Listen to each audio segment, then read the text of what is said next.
Welcome to the start of the season and the FWA review, where fittingly we're starting with our chairman Paddy Barclay. So much sensational preview material, but so much to get through from the weekend, so we're going to focus on that. And let's go from last night's final match, and of course the new manager Unai Emery. Of course, Raheem team, the headline in The Sun, but let's look to Arsenal first of all, and more of the same again, and very much coming from the writers that have been with Arsenal for a long time, both John Cross in the Mirror, New Arsenal Don't Make Me Laugh, and a really nice tactical analysis. Written from the heart. Yes, from Amy Lawrence as well, a really nice breakdown, also play by play. From the heart, What did you make of it all? Well, I thought that I agree with Crossy, the headline on John Cross's piece. Same old Arsenal, same deficiencies, really in the players not being good enough. The organisation will get better under Unai Emery, I'm sure of that. But when you've got players like Granit Xhaka, Mesut Ozil, as he has become, I mean, great player, world champion and multiple champion in leagues, but the player he's become is a total liability. Xhaka's the same. So when you're playing with basically 9 assets on the field against Manchester City, you're quite lucky to get away with a 2-0 defeat, and that was the case. I'm not surprised that John Cross was very scathing, despondent from the Arsenal point of view. I think Paul Hayward in the Telegraph also made the point that I've just made. That's probably where I got the idea. Was that it's the inheritance of, it's not so much stepping into a giant throne of Arsene Wenger at the Emirates, but it's picking up some of the players who shouldn't still be there. He is trying to change things up.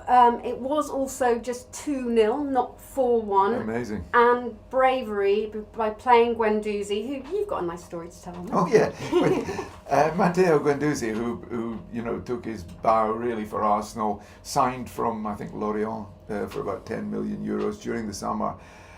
Boy's only 19, sort of shaggy head, looks like David Luiz. Anyway, this what Carrie's pointing out is that his family spend their summers in the same village as I have a tiny little cottage. And so I spent when they played a friendly in Singapore, I think it was Arsenal against Man City, and it was Matteo making his debut. So I watched it with them in the local bar. Anyway, so I was keen to see his performance. He absolutely deserves credit, Guendouzi, because although it was his sort of competitive debut, he's under a lot of pressure, but I thought he kept, and he was making terrible mistakes, but he never, his shaggy head never dropped. And so I think he's got a real chance, and I'm only being slightly biased there. And I was there at the match, and I've got to say that there was one thing, that when those goals went in, that the shoulders didn't go down as much as I have seen in the past, and genuinely I think that's something to build on, that it was only 2-0. At some time they did put the pressure on Manchester City in those opening stages, and in the second half they got stronger. I do think, of course, the same old suspects like Mesut Ozil dropping their shoulders too quickly, but I think there are signs that why did they with pick some him tinkering. For big games? Well, Why, when I think he might have had one good performance in a big game in all the time he's been at Arsenal. Let's look at a player that you can't question why he's selected, although you question why he's criticised so much. As Raheem team and the Men in Black from Darren Lewis, the Men in Black from another planet. Raheem Sterling absolutely showing with his footwork what he can do from midfield, but also what he can do in front of goal. Delighted for him that he started his season so well. Very good goal as well, Carrie. And yes, Sterling has had a fair amount of criticism. You can kind of understand why he terrifies defenders, but what he basically does, he stretches teams with his pace. This is why Guardiola wants him. And Guardiola's a purist, yes. He likes people who can keep the ball, and Raheem Sterling's never going to be the best in the world at that. But what he can do is stretch defences so that players like Bernardo Silva, who's arguably been the star of City's start, can do this stuff. Yeah, fantastic goal from him as well. Wonderful. Wonderful. Oh, can you imagine that David Silva could be not missed by a team, you know. But Bernardo is looking the perfect replacement, Yeah, as and when David Silva becomes more sporadic. And that is the quality of that side, that whatever team Pep Guardiola picks, that bench is just extraordinary. What do you think of the three that came on, by the way? I mean, it's ridiculous. Frightening. Quite.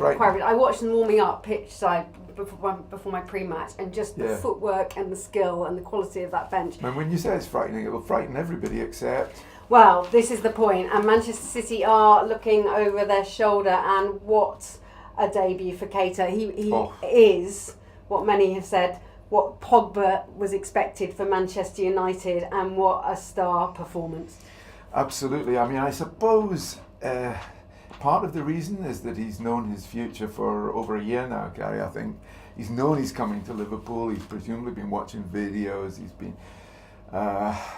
And he's had a good pre-season, you know. So, he just hit the ground running. There's something really, really special happening at Liverpool. I'm going to stick my neck out and say that I think they'll win the league. Because they're the only club that are not frightened of Manchester City and have no reason to be. Certainly 2 out of the last 3 times they've played Manchester City one-on-one. They've battered them, actually. And I think it's going to be a great... I mean, to see which of those 2 heavyweights is going to come out on top, I think it's going to be fascinating. You're not going to stick out your neck as far as me, but I'm going to tip Liverpool to win the league. I might stick out my neck and say I think Liverpool will win the Champions League and Manchester City will win the league. All right. Which would be history, the power of history, because Liverpool have Champions League history and Man City can't quite make it. I think they're close to it, but I think Liverpool have... There's something about you watch, and I followed Liverpool in the Champions League, and they feel at home and they believe they can do it. They'll believe they can win the Premier League too, but I think they just have that knockout mentality. I proved wrong completely, and Manchester City will get the treble. There we are. Now, Pogba made captain, has a perfect match, and then... The post-match interviews, it changed in 24 hours so dramatically, didn't it? But it looks like this will be an ongoing saga, the relationship between Jose Mourinho and his captain for one match, Paul Pogba, how much longer for? He was excellent in that match, and how much he was saying and the context of what he was saying. But it looks... It took a lot of reading and translating, but I think is that the Mail? The headline has certainly got it right. I'd be fined if I told the truth. I think that was the key quote. The rest, I mean, I must admit, as a reader, I was bewildered until you got to that key quote. I'd be fined if I told you. So that kind of thing will keep the tension, the public tension. I think Mourinho made him captain. Yes. But the public tension between the two, and also, I mean, I don't think it's just wholly a matter of personalities. I know that's how we portray it because that makes it, readers prefer it that way. But I think it's also technical. I don't think Mourinho is sure if he's a top player. I don't think Didier Deschamps is. I don't think any of us are sure just how good he is, except apparently, have you got Barcelona. They're very keen on him. Who do know a fair bit about football. Jason Burt there with the piece. They're going to keep their pursuit. They're going to keep it up, but it sounds from Jason's piece that the strategy being pursued by Pogba and Mino Raiola, and perhaps even Mourinho as well, not that he'll necessarily be at Manchester United at the end of the season, is that the deal would take place at the end of the season. Much like Coutinho. And we're going to have to move on because there's so much to get through today. Well, Kante kick-starts the season, but his relationship with Jorginho, I mean, what a signing. Not just the penalty, but the two of them together. We talked about Keita, but this guy as well. I mean, just... Chelsea, I don't think anyone really reckoned with their quality. They might be out of the top 4 contention, but this has solidly put them back in it. I think the initial signs are that under the new management of Sarri, that the players have bought into it. There's Huddersfield. You might say it's only Huddersfield. When Huddersfield have a bad day, it can sometimes look a bit like that. But Yeah, it is impressive, particularly on the recruitment front with Jorginho. And I think also Sarri saying that he can't make it Sarri ball immediately. He doesn't have those players to be exactly the Napoli side that was. So he will work with what he has. Straight from the managerial textbook, that one. but he seems to be doing that. Tottenham hitting the ground running remarkably, having had so many involved in the World Cup. We know this is what Pochettino can do. Yeah. He can get the players like Pep Guardiola has coming back, wanting to play at the start of the season. But we know that might hit them where it hurts later on without those signings. Yeah, I disagree with some of my FWA colleagues on this, the ones who have written that it's a bad thing that Tottenham haven't recruited. I think it's a great thing that they've kept, in particular, I would say, Christian Eriksen. Yeah. And I think that there's a lot to be said for continuity in football. It's in this sort of, I want a new fix mentality. People don't realise how important it is to build a team. He's also, Pochettino's also said it's back to day one with the players, maybe some of the players that be outcast. I think a lot of fans would like to see Alderweireld come in, maybe Danny Rose. I mean, that would make sense, wouldn't it? They're quality players. Absolutely.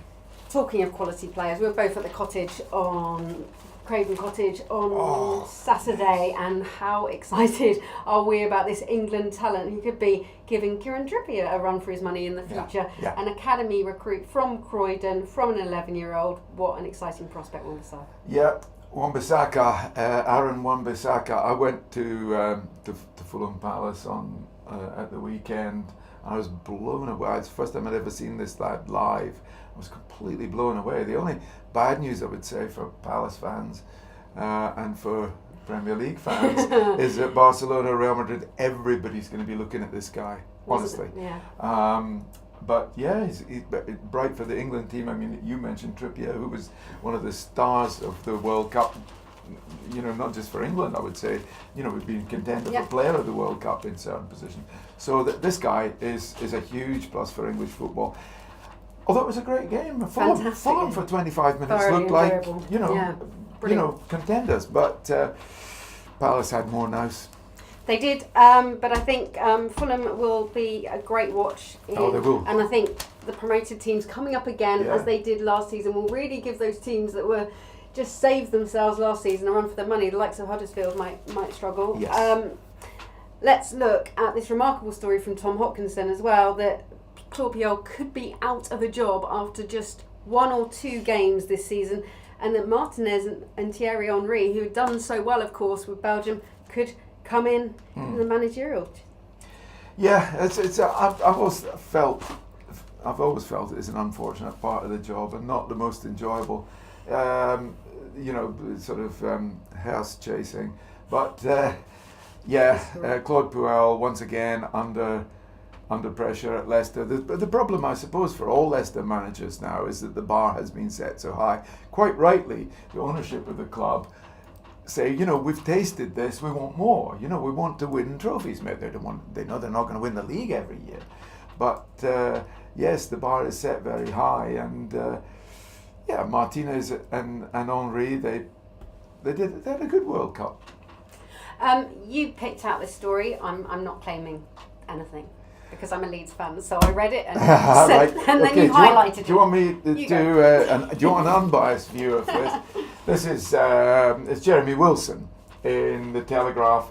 He does this column, the Monday Morning Talking Points, and of course all over the country, because Leeds is such a big club, and Derby aren't that small either, but Leeds' 4-1 win at Derby, of course, in a way it shouldn't have been a surprise, the emphasis of this, because it was one of the world's most respected coaches against the coach playing his 3rd competitive match. But that was Frank Lampard, who we all have such respect for. But Marcelo Bielsa has produced some brilliant football, and Jeremy talks about the feel-good factor around Leeds United, including reaction from fans and so on. So it's a good feel-good read from Leeds United, world exclusive.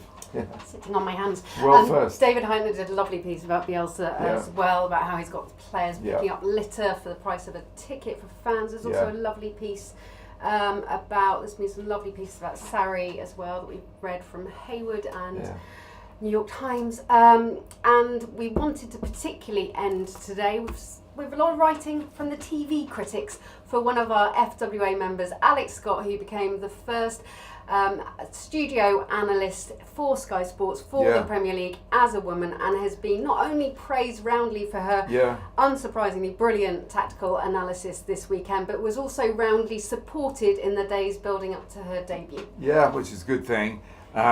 You were telling me, I actually missed this moment, but you were telling me she actually interrupted Graham Souness at one point. Yeah, brave girl. I mean, that is something that... And we say that with great love, Graham, as he knows. The funny thing about it, because he doesn't suffer fools gladly, but I think he recognises that Alex Scott is no fool. So we're very, very proud of Alex's progress after 140 caps. She gave herself a hard act to follow, but she's making good progress now, very good progress in the field of punditry. Well, thank you for joining us for a roundup of the best in football writing over the weekend. Paddy, lots more to come. The podcast coming up at the end of the week. Yep. And looking forward to that. Yeah, and we'll keep you tuned with all the latest updates and events from the FWA. Join us next week.